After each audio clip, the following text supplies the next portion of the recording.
Óigame, Andrea. Sí. Después de Bogotá sigue Medellín. Bueno, sí. Aunque Medellín es una plaza rara, ¿no? Porque en este momento hay un candidato que tiene el 40 y pico % de las encuestas y los otros están allá. Sí, atrás. pero sin embargo vamos a adelantarles que les vamos a tener a los principales candidatos en Medellín, finalizando este ciclo que hemos hecho con los candidatos en Bogotá. Correcto. Porque además ya aquí a mi lado izquierdo, no sé si políticamente. No, pero a mi lado izquierdo. De todos lados se puede. Juan Daniel Oviedo. De todos lados se puede. Bienvenido. Andrea, bien, muchas gracias por la invitación. Juan Pablo, Mauricio, muy contento de compartir con ustedes en la hora nona otra vez. Bueno, pues sí, óigame. Don Juan Daniel Oviedo, muchos temas de ciudad, muchos, y quiero que tratemos de cubrir la mayor cantidad de ellos a lo largo de esta conversación. Es más, no le vamos a plantear uno, que tal vez es más delicado, pero yo sé que vamos a tener espacio de detenernos sobre él a lo largo de estos 2 meses que quedan, y es el de seguridad, porque ese tal vez es el más grande, el más grave, el más delicado, pero también es el más global. Ese es un tema casi de país, por no decir que de ciudad. Así que adentrémonos en otros asuntos. Okay. Por ejemplo, la movilidad. Y yo quiero que hablemos de movilidad, Juan Daniel Oviedo, desde la siguiente perspectiva, y es, listo, están avanzando las obras del metro. Si usted como alcalde le dice al gobierno Petro, mire, es que hicimos los cálculos y vamos a soterrar el metro de Bogotá, ¿usted qué hace? La primera línea, vamos a hacerla subterránea. La primera línea de metro de Bogotá surtió ya todos los procedimientos institucionales que establece la ley de cofinanciación de sistemas de transporte masivo.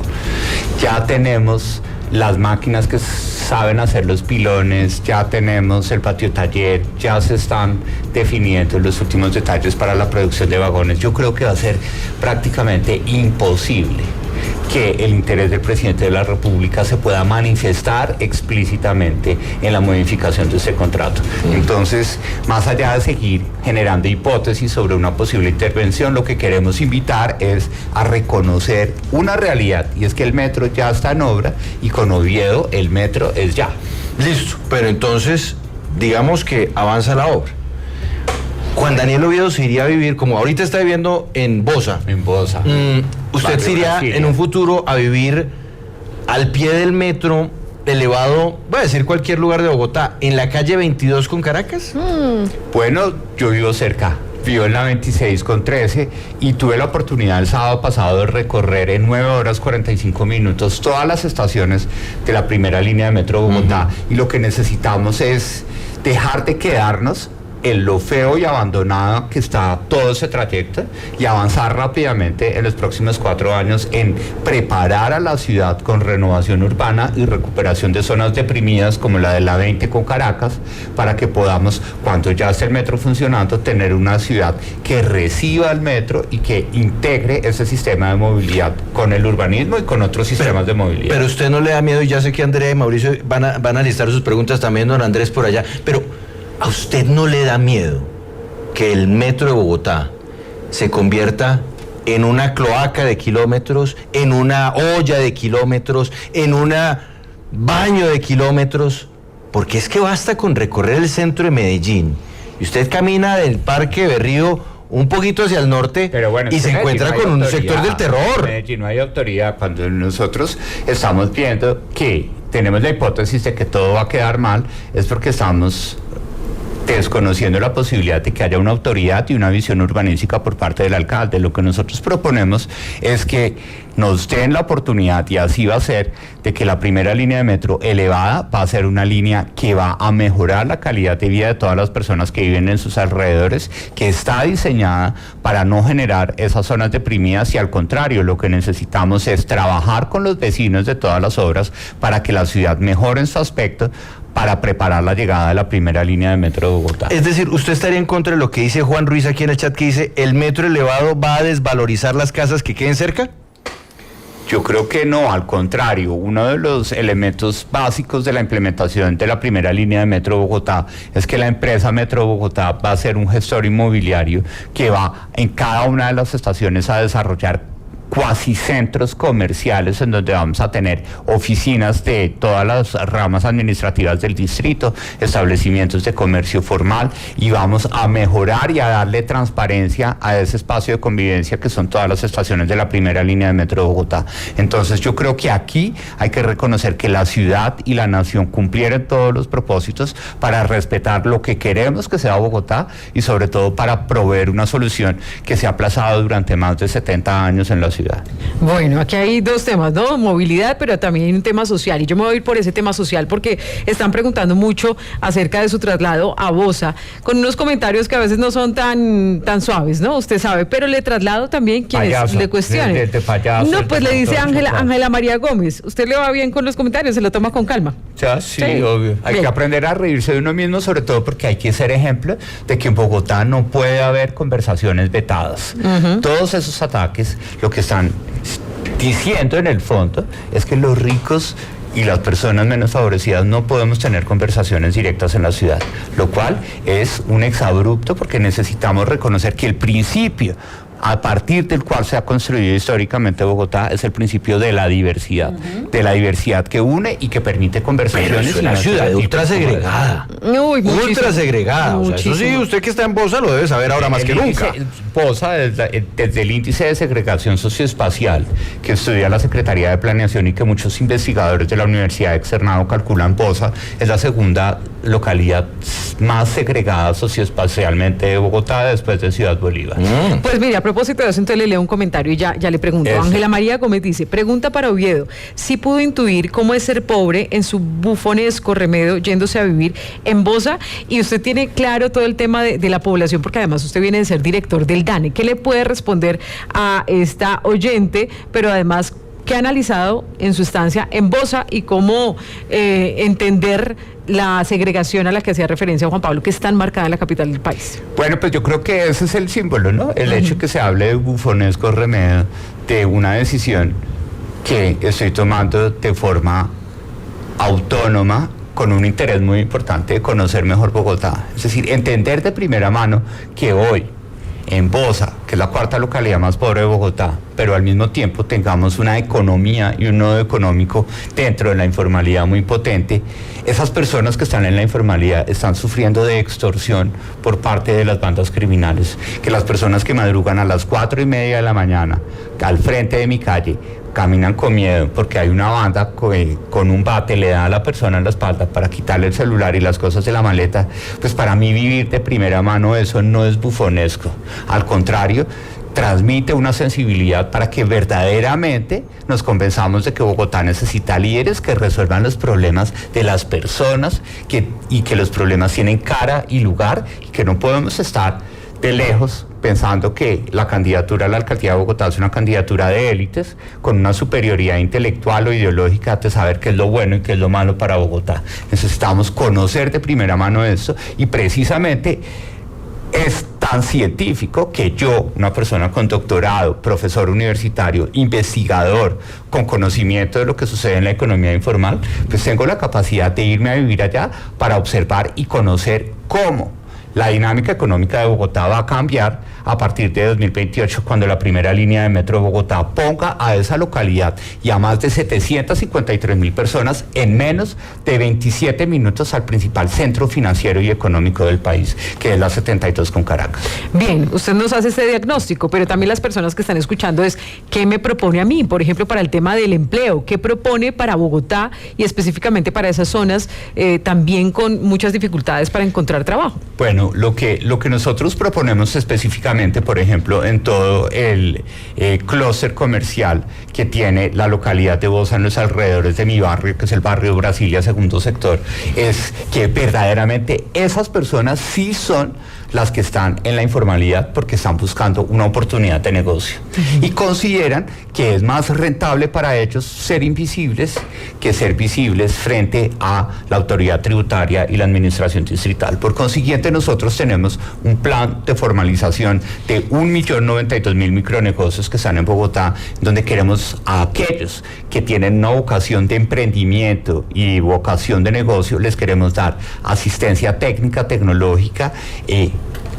entrenamiento en habilidades gerenciales y sobre todo darles inclusión financiera a partir de una gran operación de sobre garantía que vamos a estructurar con el Fondo Nacional de Garantías. Entonces Bogotá se va a volver fiador o fiadora de muchos emprendedores en la informalidad a quienes no le prestan en el sistema financiero por su bajo perfil crediticio. Entonces es con herramientas que vamos a lograr que mejoren las condiciones de emprendimiento y de empleabilidad en la localidad de Bosa. Mire, Juan Daniel Oviedo, ese experimento de irse a vivir a otra localidad, a otro barrio al que lo conoció usted, que usted conoció mientras crecía, donde vive ahora, me parece interesante, pero también no puede convertir esto como un ejercicio casi como de zoológico, como de ir, mirar, observar, casi como romantizar un poco lo que está pasando en esa compleja realidad de los barrios humildes de la capital. Entonces, en lugar de verlo desde una perspectiva de mandatario. Una contrapregunta. Es decir, el día que, como cualquier persona, no estoy exento de que tenga un choque económico y tenga que buscar un arriendo competitivo en la localidad de Bosa, entonces simplemente por haber estado en una situación acomodada, no tengo derecho a arrendar un apartamento en Bosa, no tengo derecho de comprar el queso y las salchichas en la cigarrería donde lo compro, o no tengo derecho a tomarme una cerveza los fines de semana con los vecinos de Bosa. Entonces yo creo que ahí es un llamado a la reflexión de la gente. No podemos seguir segregando la ciudad con los estereotipos. Cuando llamamos esto un ejercicio de zoológico, de safari, como lo hacen otros candidatos, incluso candidatos al Consejo de Bogotá. Es que sé que hay gente que ha dicho que usted está de safari, que usted está ahí es como mirando todo, pero como observándolo y maravillándose por... Desde el desconocimiento, porque ha habido entrevistas muy estructuradas que me han hecho periodistas de gran nivel, de La Silla Vacía, de Infobae, de otros medios de comunicación, de Caracol, y han llegado y han encontrado la realidad y la autenticidad de lo que estoy planteando. Entonces le invito a esas personas que dicen que esto es un safari, que lean, o que me pregunten si quieren venir a ver qué es lo que yo hago allá, pero no estigmaticemos un acto en donde yo estoy siendo consciente de cómo mi programa de gobierno va a reconocer una localidad que se vuelve supremamente importante para Bogotá, porque en septiembre del 2027 yo voy a dejar el Metro de Bogotá en pruebas técnicas. Por consiguiente, tengo que preparar a Bosa para que, contrario a seguir en la informalidad, tengamos un nodo de formalización empresarial aprovechando ese potencial económico que tenemos en esa localidad. ¿Usted cree que otros candidatos, de repente esos que están punteando junto a usted las encuestas, desconocen esa realidad y eso sí que romantizan la pobreza? No, yo creo que no puedo juzgar con las mismas armas con las cuales me quejo de que estoy siendo prejuzgado. Cada cual tiene la forma de conocer la ciudad. Yo soy un científico, soy un profesor, estudié la economía informal desde la teoría. Para mí es importante ese ejercicio de conocer de primera mano lo que está pasando y sobre todo de permitir en ese momento ser voz, no solo de cosas malas, sino también de cosas buenas que si las mejoramos van a permitir más desarrollo y más movilidad social para 753.000 habitantes de la localidad de Bosa. Candidato, frente al tema de la informalidad, quiero sumarle otro ingrediente que es el del espacio público. Uno ve no solamente en la localidad de Bosa, sino en muchas localidades, en todas las localidades de Bogotá, que hay invasión del espacio público, hay vendedores ambulantes, incluso en Transmilenio uno ve vendedores ambulantes dentro de las estaciones, dentro de los portales, que uno no puede a veces ni caminar porque están vendedores informales allí establecidos. ¿Cuál va a ser su propuesta para esto? Bueno, yo creo que aquí lo que nosotros queremos nuevamente poner sobre la mesa es que el espacio público tiene que ser no un territorio de conflictividad económica, sino de convivencia. ¿Entre quién? Entre los peatones, la actividad económica formal y la actividad económica informal. Hoy Bogotá cuenta con una caracterización de todos los vendedores informales, sobre todo los que usan espacio público, y sabe quiénes están ahí, porque no han conseguido un puesto de trabajo, porque el mercado laboral no los hace visibles. Y sabe quiénes están ahí porque esa es una vocación de negocio. Entonces es muy sencillo. Si queremos reducir el impacto del espacio público en materia de las ventas informales ambulantes, a los que ya sé que quieren buscar un trabajo, los pongo en nuestro sistema distrital de empleo para que les encontremos el trabajo que están buscando, de almacenistas, de oficinistas, de vendedores, de cualquier tipo de actividad.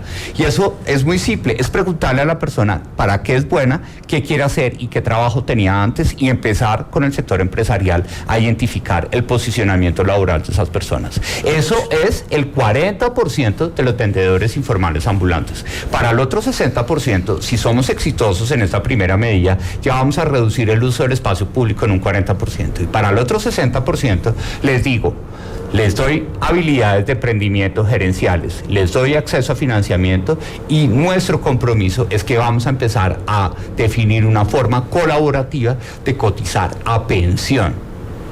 Y el distrito, como lo hace Ciudad de México, es corresponsable de la cotización de pensión de esos vendedores informales ambulantes, siempre y cuando se acojan al uso del espacio público, en donde verdaderamente no generemos interferencia en la dinámica peatonal y en las actividades económicas comerciales. Eso va a ser una solución muy importante para San Victorino, para Gran San, para la Favorita, la Estanzuela, en donde tenemos una congestión de vendedores informales que necesitamos reubicar para que verdaderamente tengamos una convivencia entre todas las realidades económicas de la ciudad. ¿Y qué hacer con la explotación laboral? Uno ve también comunidades indígenas en las calles y también niños que son instrumentalizados para pedir plata. ¿Qué va a hacer con eso? Bueno, eso trata de dos cosas. Primero, de la atención humanitaria de la población indígena que ha llegado a Bogotá desplazada por la violencia. Eran 500 en el Parque Nacional, ahora son más de 1000 y siguen llegando en el Parque La Florida. Poco se habla de parte de la administración distrital o de los medios de comunicación de lo que está pasando allá. Hay que establecer una atención humanitaria con un respeto de que las aspiraciones territoriales de estas comunidades indígenas no van a poder ser satisfechas, sino que vamos a establecer una línea de atención social para estas personas, que no podemos decirles, como muchos, que vuelvan a sus resguardos, porque para eso tienen tierra, cuando fueron desplazados por la violencia. Y Bogotá siempre ha sido, en la historia de desarrollo de Colombia, el alojamiento de personas que son desplazadas por la violencia, que están aspirando a una oportunidad laboral o que quieren construir una vida mejor. Y adicionalmente a esto que sucede con la población indígena, pues necesitamos que todos estos temas de habitabilidad en calle, que se mezclan entre población indígena vulnerable, también se mezclan con población migrante venezolana vulnerable y un crecimiento de la población habitante en calle por problemas de salud mental, por el exceso de consumo de drogas, porque Bogotá está inundada de drogas. Pues lo que necesitamos es saber dónde están y tener programas sociales que hoy son inexistentes. La habitabilidad en calle solo está cubierta por el IPRON, que tiene como población objetiva la población joven. Una persona de más de 29 años en la calle no tiene ninguna asistencia social. Tengo que ir rápidamente al corte para la información con Camila Correa y vuelvo con Juan Daniel Oviedo, pero quiero hacerle una pregunta antes del corte. Ahora que habla usted del tema de habitantes de calle, por ejemplo, hoy día el tema de habitantes de calle y sobre todo la gran olla de la capital está en el barrio San Bernardo, ahí al lado de la Casa de Nariño, al pie de la Casa de Nariño. No, y en María Paz, al lado de Corabato. Sí, señor, en el exactamente, pero bueno, eso ya en Kennedy. Pero sí, esos son como dos sectores en donde está eso de una forma visible, es que está ahí en la calle, está en las casas, en fin. ¿Usted haría una intervención tipo Peñalosa de vamos a tumbar todo eso, como lo hizo Peñalosa 1 con el cartucho y luego lo hizo Peñalosa 2 en el Bronx? No, porque precisamente lo que estamos viendo en el muro de Corabastos, en María Paz y el Amparo, pues es el resultado de que sacar de un lado es llevar a otro. Lo que necesitamos es entender el problema estructural de la población habitante en calle, reconocer que son personas que quieren estar ahí, que tienen un problema de adicción de drogas, que tienen un problema de rechazo familiar completo y por consiguiente necesitamos que haya una asistencia social reconocedora de esa vocación que tienen esas personas y buscar cómo poco a poco tener lazos entre la administración y la población habitante en calle para recuperar algunas personas a la vida civil o a la vida social y a otras seguir acompañándolos en esa condición, porque tenemos que reconocer que en una ciudad de 8 millones de habitantes no nos vamos a quebrar hoy tenemos estadísticas de 9.538 personas habitantes de calle, pueden ser más. Pensemos que sean 15.000. 15.000, que es de 8 millones. No vamos a quebrar a Bogotá si tenemos una política de asistencia social. Pero es mucha para gente. estas personas. Bueno, don Juan Daniel Oviedo, vuelvo con usted. Entonces, estábamos hablando de habitantes de calle. Y entonces usted mencionó por un lado el consumo de estupefacientes, que sin duda es una de las rutas para terminar en esa infortunada situación. Usted sabe que en el Congreso de la República, ayer fue aprobado en primer debate otra vez un intento de conseguir que la marihuana recreativa sea una realidad. De uso adulto. De uso adulto, por supuesto. Adulto. Eso a usted, como aspirante a la Alcaldía Mayor de Bogotá, ¿le genera alguna incomodidad? Porque hay muchos quienes dicen que la marihuana es la puerta a las otras drogas y que entonces eso puede convertirse en una pesadilla para los niños, los jóvenes que salen del colegio, los universitarios, en fin. ¿Usted qué piensa? Bueno, hay varias cosas. Yo creo que para menores de edad, las drogas y las sustancias psicoactivas sí son, y en el caso particular de la marihuana, hay literatura científica que demuestra que acelera la activación de procesos psicóticos y depresivos el consumo temprano en menores de edad, en ese caso de la marihuana. También hay literatura científica que comprueba que no es cierto que la marihuana sea el paso a drogas más fuertes, que son elementos culturales, que son elementos propios o adquiridos del entorno social de las personas. Por consiguiente, el enfoque de salud pública, que ya viene siendo probado desde hace muchos años en Canadá, en Estados Unidos, en sociedades europeas y en sociedades nórdicas, es un enfoque que Bogotá puede estar preparada para implementar, en este caso a partir de una reglamentación legal. ¿Cómo? Y este acto Listo, legislativo. cuéntenos entonces cómo sería, se imaginaría usted como alcalde de Bogotá una implementación de una marihuana de uso adulto, porque uno va, por ejemplo, a Nueva York y uno va, pasa el señor con el porro ahí al lado de uno. Exactamente. ¿Cómo sería en Bogotá? Entonces, en Ámsterdam prohibieron que la gente fume en las terrazas. Exactamente. Entonces, cada ciudad maneja lo suyo, ¿no? Exactamente, y lo que nosotros tenemos que entender es que eso es un tema de cambio cultural, tal y como sucedió en algún momento con el alcohol, con el whisky, que era completamente ilegal y había mafias alrededor de ese tema. Entonces, ese modelo de cambio cultural tiene que reconocer cuáles son las realidades que tenemos en Bogotá. Tenemos unas vulnerabilidades muy importantes de población menor de edad que está expuesta a convertirse en microtraficantes porque los inducen a consumir cocaína en los parques para que se vuelvan microtraficantes en grado séptimo, octavo, noveno, y eso es algo que no podemos permitir. Entonces, para menores de edad, el enfoque de seguridad, sobre todo, y de prevención en las sedes educativas oficiales y privadas del Bogotá va a ser una realidad, porque los padres de familia, cuando les preguntamos cómo se sienten más seguros, es con más vigilancia policial, con mejor iluminación y con planes de prevención de consumo de sustancias psicoactivas y de violencias en los colegios de los niños y niñas de Bogotá.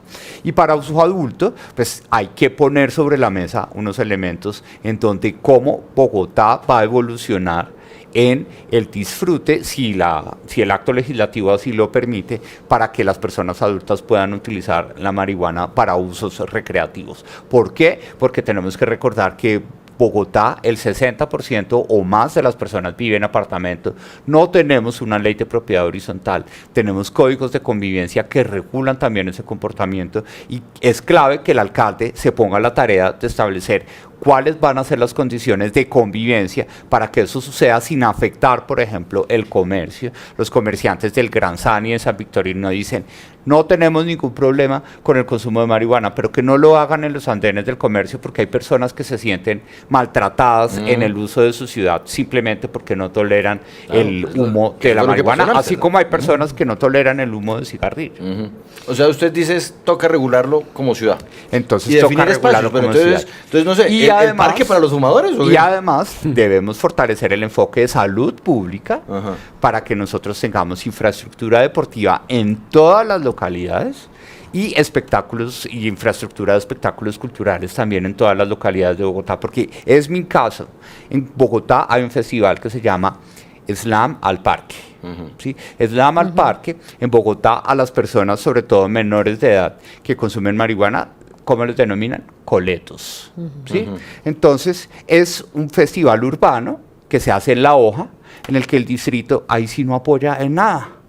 Manda 4 gestores de convivencia para que mire qué es lo que está pasando, no los apoya con los bafles de la música, no hay presencia institucional de la Secretaría de Integración Social, no hay presencia institucional del IDIPRON. Entonces, de lo que se trata es dejar de ser mojigatos y reconocer que tenemos que actuar y tender lazos con la población joven y sobre todo con la población menor de edad en riesgo y decirles, por favor, mire la evidencia, mire lo que puede pasar. Está demostrado que se puede tener una afectación en sus procesos cognitivos y activar tempranamente problemas de salud mental. Entonces, si establecemos esa conversación y damos oferta de deporte, de cultura y de expresar también a través de la cultura urbana las inconformidades que muchos jóvenes tienen en la ciudad, pues vamos a poder tener un escenario de convivencia en donde con madurez asumamos que la regulación del consumo de marihuana de uso adulto es el camino que ya han seguido sociedades avanzadas y que tienen pruebas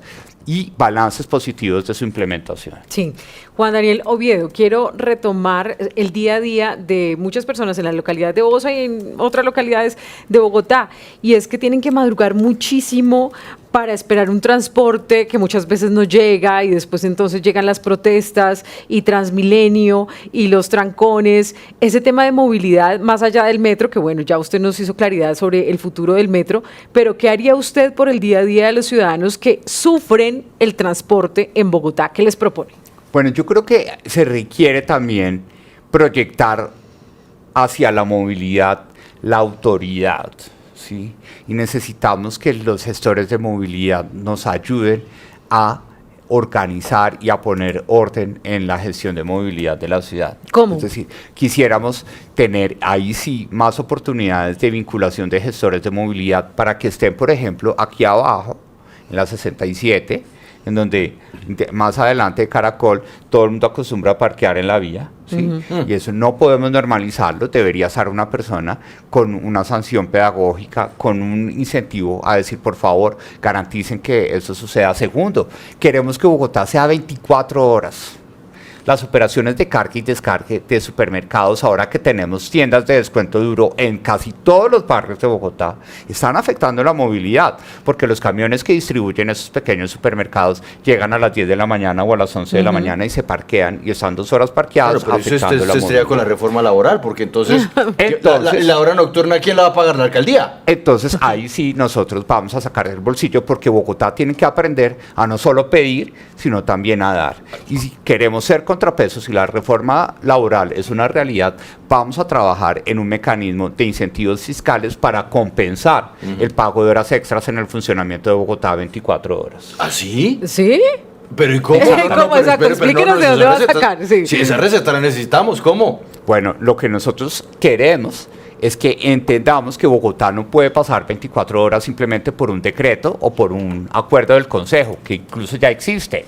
¿Sí? Lo que necesitamos es establecer cuáles son los incentivos, y en este caso los incentivos económicos, para que esas grandes cadenas de supermercados puedan asumir la responsabilidad de que sus operaciones de carga y descargue sucedan en contrajornada. Eso requiere unos sobrecostos en los cuales el tiempo de todas las personas que habitamos en Bogotá vale. Sí. Y precisamente el alcalde es el responsable de administrar los recursos para reconocer los derechos que tenemos todas las personas que habitamos la ciudad. Y si sabemos que esa operación de 24 horas va a mejorar la calidad de la movilidad de la ciudad Sí. y va a mejorar la seguridad porque la ciudad se va a mover en contrajornada, pues tenemos que buscar los mecanismos tributarios y fiscales para poder compensar ese tipo de comportamientos. Él fue el que tocó el tema de la seguridad. ¿Vamos? Bueno, hágale, Andrea. Sí, ya, Es que es casi me que siento, inevitable. me siento atracado, pero ¿qué Pero hacemos? increíble, lo que tú ¿Cierto? dices, Andrea, lo que muestra es que los Sí. temas de movilidad, los temas de pobreza, conecta. no se pueden entender Todo conecta. desligados de la Y seguridad. le están preguntando mucho, por favor, muy puntualmente, la inseguridad, ¿qué va a hacer usted como alcalde, pero con acciones concretas? ¿Qué le propone a la Bueno, ciudadanía? acciones concretas. Lo primero es que una estrategia de seguridad en Bogotá tenemos que unirnos alrededor de que no es ni una estrategia de ideología de derecha ni de machitos, ¿sí? Porque entonces a mí también me dicen, no, es que toca tener pantalones y Le hablar dicen, duro y hablar como hombre. Yo tengo voz de niña, yo lo sé, ¿sí? Pero la seguridad lo que requiere es gerencia, modelos operativos que articulen los actores que garantizan la seguridad en Bogotá a través de diálogos y armar equipo que nos permita producirles resultados a los habitantes de Bogotá. ¿Quiénes son esos actores? La Policía Metropolitana de Bogotá, la rama judicial y la Fiscalía, la ciudadanía y la administración distrital. Y tenemos claro que en 100 días, en 5 localidades, Ciudad Bolívar, Kennedy, Bosa, Usme y en Cativá, en donde se concentran el 60% de los crímenes de alto impacto en la ciudad, vamos a estar presentes 24 horas al día, 7 días a la semana, para poder mostrarle a Bogotá que sí se puede mejorar los indicadores de seguridad, recuperar algo de confianza y que eso permita que la tecnología, más jueces, más fiscales, una nueva cárcel de sindicados y sobre todo una reconciliación entre jóvenes y policía en el marco de lo que sucedió en la manifestación social, nos abran el camino distinto al que hay hoy como realidad en nuestra ciudad, y es que la mitad de la gente está de acuerdo con coger al ladrón que intenta robarle el carro, amarrarlo al bumper y arrastrarlo 3 cuadras para demostrar que no quiere que lo dejen robar. La justicia a mano propia no puede ser ley en Bogotá, y por eso la autoridad tiene que entenderse es con resultados, con gerencia y con modelos operativos que pongan a trabajar y a valorizar el rol de la policía y sobre todo de su información de inteligencia que está siendo desperdiciada en ese momento en la ciudad. Candidato, desde aquí, desde el máster, le pregunto, eso que está diciendo me da pie para comenzar y decirle lo siguiente, es referente a la rumba en Bogotá. Si bien la rumba está ligado para muchas personas con la inseguridad, que es el tema que venimos hablando, sin embargo también candidatos de que la rumba 24 horas, pero tenemos la contraparte de aquellas personas que se sienten de cierta manera agobiadas por el ruido, por los carros a altas horas de la noche. ¿Qué hacer con la rumba de Bogotá para que de cierta manera podamos tener contentos a los establecimientos y a las personas que se sienten agobiadas? Gracias, Andrés, por la pregunta, porque casi siempre en Bogotá se ha pensado que ser 24 horas es para rumbear, ¿sí? Y para tomar trago, y para generar riñas, para generar homicidios, ¿sí? Desorden, Pero tenemos que sí. reconocer que la propuesta que nosotros estamos haciendo de Bogotá 24 horas es transversal frente a su actividad económica.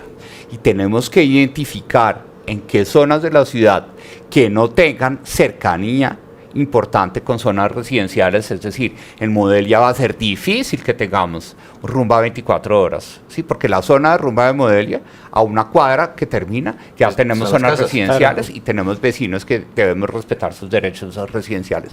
Pero puede haber otras zonas, incluso puede haber un desarrollo como sucede en las grandes ciudades del mundo, en las zonas industriales. En París la rumba electrónica está en las zonas industriales hacia las afueras de la ciudad, en donde podemos tener la posibilidad de que las personas que quieran disfrutar una rumba extendida lo puedan hacer con seguridad y sin molestar a los moradores residenciales de la ciudad. Mauricio. Sí, señor, yo quiero preguntarle ahora por otro tema, es el relacionado con las basuras. ¿Cómo va a ser ese manejo de basuras, el control del medio ambiente, la cultura ciudadana y algo importante, el relleno Doña Juana? Le quedan 2 años de vida. Bueno, el tema de las basuras para nosotros es nuestro proyecto estrella, ¿sí? Y los que me conocen en mi actividad ejecutora en el sector público y el sector privado, yo siempre tengo un matiz de direccionamiento y es el proyecto estrella.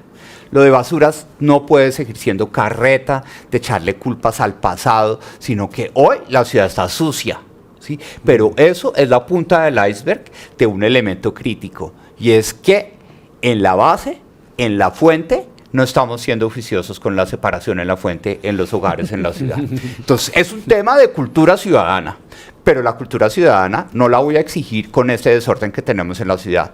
Por consiguiente, como economista, yo sé que podemos inducir comportamientos positivos para la sociedad con incentivos económicos. Por eso, aplicando el Estatuto de Ciudades Capitales, le vamos a pedir al presidente de la República que nos delegue la facultad regulatoria sobre la tarifa de aseo, para que tengamos unos incentivos financieros muy importantes, sobre todo en propiedad horizontal, para que si la basura se entrega completamente separada en la fuente, podamos reducir la tarifa de aseo prácticamente a cero y con eso reducir el cargo de la administración que todos los que vivimos en propiedad horizontal por la inflación y por el salario mínimo estamos viendo incrementado. Y para una casa, usted que está viviendo ahorita en Bosa, que son Sí. casas, o sea, la gente no tiene que pagar la administración de la casa. Una persona en Usme dirá lo mismo, o sea, yo no vivo en un conjunto, vivo en una casa, ¿cómo me llega ese beneficio? A ver. Bueno, pues entonces aprendiendo de lo que sucede hoy en el aprovechamiento. ¿Qué tenemos en la actividad de aprovechamiento que es el reciclaje? Tenemos cooperativas de recicladores. Entonces, ¿por qué no podemos organizar cooperativas de vecinos que se encarguen de administrar si vamos a tener unos modelos de containers que funcionen bien, Sí, no los que están funcionando en este Que momento, son grandes que y lindos, funcionen pero- bien y que tengan una curaduría, llamémoslo así, vecinal, pues cómo no vamos a poder implementar tarifas descontadas de aseo para esas cooperativas de vecinos o esas manzanas de vecinos que se comprometen a separar en la fuente. Eso desde el punto de vista de los ciudadanos. En la mitad de camino, en recolección, barrido, limpieza y disposición final, lo que necesitamos es ordenar los contratos. Hoy Bogotá está sucia porque todo el modelo de recolección de basuras se contrató sobre la población residente y no sobre la población flotante. Bogotá tiene 8 millones de habitantes, pero colinda con un área metropolitana que en su conjunto tiene 10.300.000 personas. De esas 2.300.000 personas adicionales, prácticamente el 60% se mueven entre Bogotá y los municipios de la región. Por consiguiente, necesitamos adaptar el modelo de recolección de basuras a la verdadera carga poblacional que genera las basuras en la ciudad. Y finalmente, tenemos que aprovechar que se finaliza el contrato de recolección, barrido y limpieza y de disposición final en el relleno de Doña Juana en 2025 para hacer un modelo que no tenga el incentivo perverso que tenemos en este momento, y es que al operador del relleno se le paga por peso, entonces la basura la mojan, le meten escombros, el residuo orgánico no se separa del material aprovechable porque el incentivo es enterrar. Entonces necesitamos separación en la fuente y necesitamos Oiga. que se adecúen los incentivos de los modelos contractuales de recolección, barrido, limpieza y disposición final. Dice Cline 986, el aseo en Bogotá es muy costoso. Si usted puede bajar el costo de ese servicio, le apuesto. Es que... Los mm, incentivos- Creo que no habíamos escuchado a un candidato que nos hablara... Exacto. De una forma como tan... Sí. Por eso es sobre el nuestro tema de proyecto basura, estrella. ¿no? Sí. Todo el proceso. Pero oiga, nos toca entrar ya a nuestro cierre. Juan Daniel Oviedo, preguntas cortas, respuestas breves. Y Bueno. yo La necesito... corchadora, y yo la necesito- no, corchadora. no, A ver. esto es muy sencillo para arrancar. Usted se presenta como independiente, Sí. pero cuando llegue a ser alcalde necesita consejo. ¿Cómo va a ser? Bueno, importante, la evidencia que muestra que la mayoría de los alcaldes de Bogotá, la mayoría de los alcaldes del país son independientes y logran tener un relacionamiento de gobernanza con sus consejos municipales, en este caso en el consejo distrital. Lo que nosotros estamos haciendo es no llegar Breve. de sobradores a decir, no, es que yo solo puedo hacer todo, no. Nosotros queremos que en Bogotá en 4 años sucedan cosas. Sí. Y si queremos que las cosas suceden, hay que articularse con la gobernanza del Consejo Distrital. A Bien. todos les hemos contado individual o grupalmente a través de sus representaciones Sí. partidistas qué queremos que suceda en Bogotá. Bien. Lo que estamos haciendo ahora es analizando las propuestas de todos los candidatos concejales, bien sean nuevos o que se quieren reelegir, Sí. para que podamos armar un rompecabezas y decir qué quieren ellos, qué queremos nosotros y cómo podemos Listo. encontrar Esta- puntos estas son más corticas, más corticas. Este es el menos breve, Bien, pero bueno, breve, ahora sí breve. breve. ¿Usted es el gallo tapado del uribismo porque usted trabajó con Iván No, Duque? no y no. No, espere. ¿Usted es ahijado de María Rosario Guerra? ¿Ahijada? No, legalmente ni institucionalmente soy ahijado. Ella me quiere como una mamá, yo la respeto a ella como una mamá, pero uno no piensa igual que la mamá, ¿sí? Y uno no tiene los mismos credos que la mamá, y uno no tiene la misma ideología política de la mamá. Entonces tenemos que parar de una vez por todas que el hecho de una persona que me vio crecer, ahora digamos que yo pienso como ella Sí. o soy como ella. ¿Qué no le gustó del gobierno Duque? Porque usted también puede ser crítico a pesar de que hizo parte del gobierno como director del DANE. Bueno, ahorita como actor político, como director del DANE no pude ser crítico porque tenía que garantizar la neutralidad. Ahora sí, creo que faltó escucha en el marco de la manifestación social, a tiempo, porque escuchar no es válido solamente al final de la historia, escuchar a tiempo es válido para poder garantizar que encontremos respuestas claras, sobre todo a esa juventud que quería más educación y más trabajo. ¿Cuál fue el peor error de Claudia López? La soberbia del manejo institucional con la policía. Eso resquebrajó muchísimo el espíritu de equipo que necesitamos entre la justicia, la policía, la ciudadanía y la administración distrital. ¿El proyecto San Juan de Dios que tiene en su mente el presidente Petro es el mismo o podría ir en consonancia con el que se sueña el alcalde Oviedo? Hay una diferencia grande. A ver. Pero el presidente ya puso un artículo sastre en el Plan Nacional de Desarrollo. ¿Y usted lo aceptará entonces? No podemos hacer nada más, hay que reconocer que cuando esas cosas pasan, tenemos que buscar conciliar. Mi objetivo con el presidente Gustavo Petro es no solo pedir, sino también dar, que haya una relación de dos vías, porque por eso Bogotá es la cuarta parte de la economía del país. También podemos dar, y esa conversación puede suceder y puede resultar cosas positivas en esa articulación.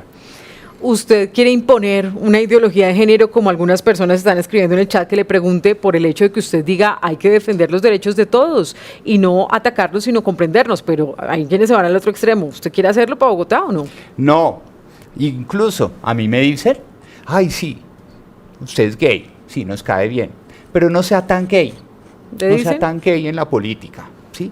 No creo que eso sea la ideología de género, creo que lo básico que nosotros tenemos que reconocer es que Bogotá se ha construido bajo unos principios de diversidad que simplemente tenemos que respetar y tenemos que convivir. Eso no es ideología de género, eso es no querer inducir a la homosexualidad a los niños y a las niñas. Al contrario, tenemos que invitar a todos los padres de familia que entiendan que la educación sexual es clave para que las mujeres puedan participar adecuadamente en el mercado laboral, porque la educación sexual no es ideología de género, es enseñarle a los niños que tienen que ayudar a lavar la loza con sus hermanos, por ejemplo. ¿Va a mantener el pico y placa? ¿Lo va a modificar? ¿Qué va a pasar? El pico y placa es una medida que representa que prohibir es lo más fácil para controlar la congestión. Nosotros queremos conductas autorreguladas que permitan espacio para todos los actores de movilidad y por consiguiente vamos a establecer todo un portafolio de medidas que lleve a su desaparición. Me quedan dos. Una, obras en las noches, los vecinos las odian, pero es sorprendente que las obras públicas parece que en Bogotá nunca terminan. Juan Pablo, lo decía anteriormente, el tiempo de todas las personas que habitamos Bogotá vale. Sí, podemos mitigar el impacto residencial, obras 24/7 sucederán en nuestra administración.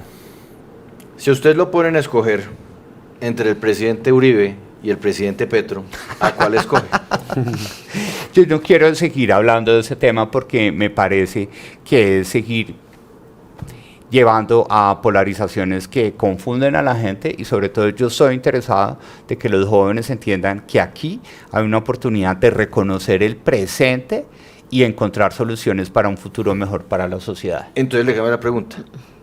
¿Estamos los colombianos y los bogotanos presos del uribismo y del petrismo? Sí, no más cuando yo dije eso, lo contextualicé.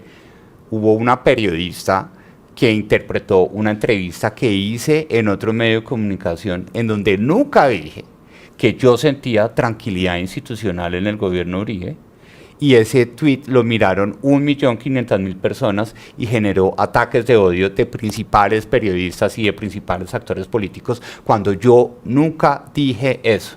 Entonces estamos encerrados en la polarización, por eso queremos insistir en que hay que mirar el presente, pero para encontrar soluciones hacia el futuro. Listo, entonces, ¿cómo diría usted o cómo desdiría lo que le hicieron decir en esa entrevista? Que simplemente tenemos que reconocer que el presente de las reformas de salud, pensional, educación y laboral no nos va a llevar a algo que nos merecemos en Colombia y en Bogotá, es que siempre necesitamos mejorar, siempre necesitamos mejores gobernantes. Hemos cometido errores graves, hemos tenido un conflicto durante mucho tiempo, pero eso no nos puede impedir que soñemos en tener mejores gobernantes, preparados, que escuchen, que tomen decisiones basadas en evidencia. Y lo que se está proponiendo hoy en la reforma laboral, en la reforma de salud, en la reforma pensional y en la reforma que se proyecta para la educación, va a ser catastrófico para el país. Juan Daniel Oviedo, quedan 2 meses. Mucha suerte, seguiremos conversando porque también nos quedan nosotros 2 meses para hablar y seguir conociendo más a las propuestas de uno de los más opcionados para quedarse en la Alcaldía Mayor de Bogotá. Muchas gracias por estar en Sigue la W. Gracias, Juan Pablo, Mauricio, Andrea.